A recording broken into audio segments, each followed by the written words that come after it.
When we think about major issues like food insecurity, it's easy to picture them as problems happening somewhere else, far away. But what if I told you one of the biggest hunger crises is happening right here, in our own communities, maybe even on your street? Today, we're going to look at how this huge national problem is being tackled with some really powerful local action. So let me just ask you this straight up. Is hunger a problem in your neighborhood? And I ask because honestly, it's a tough question. The reality of food insecurity in America is so often hidden in plain sight, way closer than any of us think. So here's our game plan. We're going to start by really understanding this crisis. Then we'll dive into the hard numbers, and they are eye-opening. We'll explore why this is even happening, and then we're going to pivot to a really practical local solution. And we'll wrap up by seeing how we can turn that feeling of concern into real action and tap into the true power of community. All right, so first things first. Before we go any further, we need to make sure we're all on the same page about what we're actually talking about here. The key idea is food security. Now, that sounds a bit academic, but all it really means is a family's ability to consistently, and that's the key word, consistently, get enough healthy food so everyone can lead an active life. So food insecurity is when that access gets shaky. It's not just about being hungry today, it's about the stress of not knowing if you'll have enough good food tomorrow. So how big of a problem are we talking about, really? Well, let's get into the data, because the numbers, they paint a pretty shocking picture. Get this.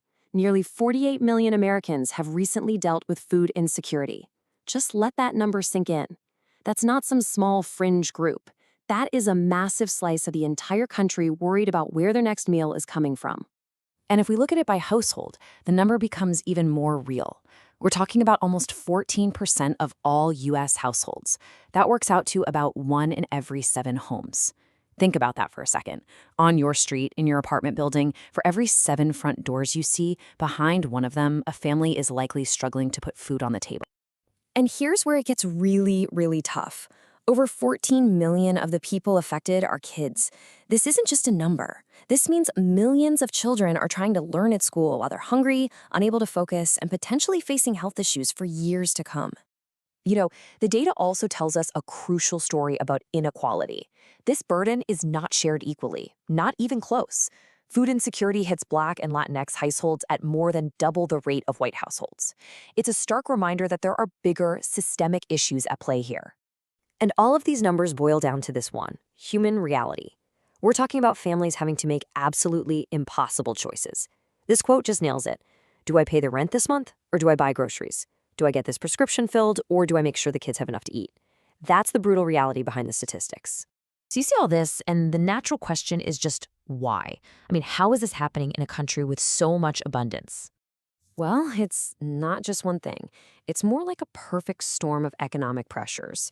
You've got unstable incomes, people working jobs that just don't pay enough, and at the exact same time, the cost of everything, especially food, is just going through the roof. The bottom line is, for millions, wages just aren't keeping up. That's why so many working families are caught in this trap.